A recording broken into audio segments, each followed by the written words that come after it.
Welcome back, everybody.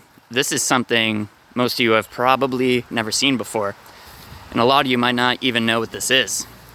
So that sign up there stands for the Knights of Pythias, and you can see there's like a shield with a helmet and two halberdiers, I think they're called, which are medieval weapons. Today, it is the Abbott Historical Society Museum. What is the Knights of Pythias?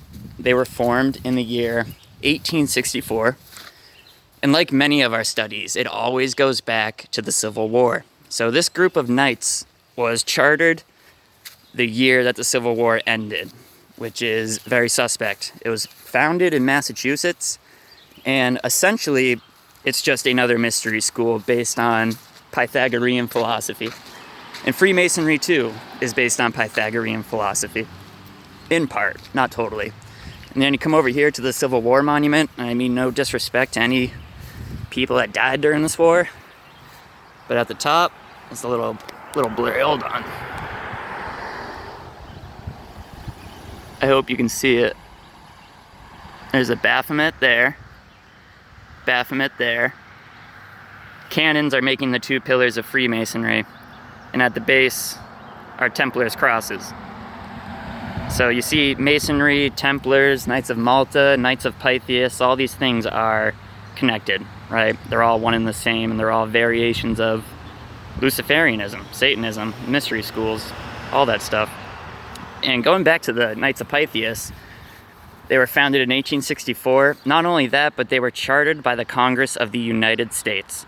If you go to the Wikipedia page, in the first sentence, they'll tell you that the Knights of Pythias are a secret society. Go look on Wikipedia. So what does the Congress do in chartering a secret society? Beats me. I think it was probably a test run for what they would charter in 1871, which was the incorporation of the United States as a literal corporation, right?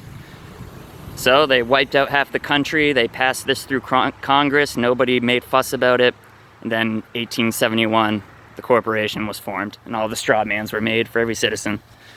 We've talked about that before. So yeah, Knights of Pythias. Hold on, we got one thing over here.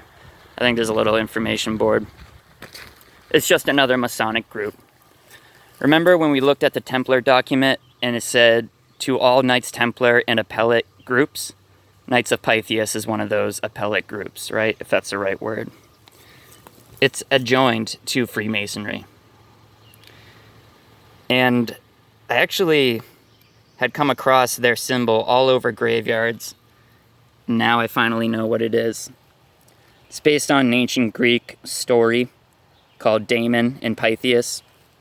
I haven't really looked too much into it, but it's tied into Pythagorean philosophy. Interesting, right? Give you one last look. Knights of Pythias.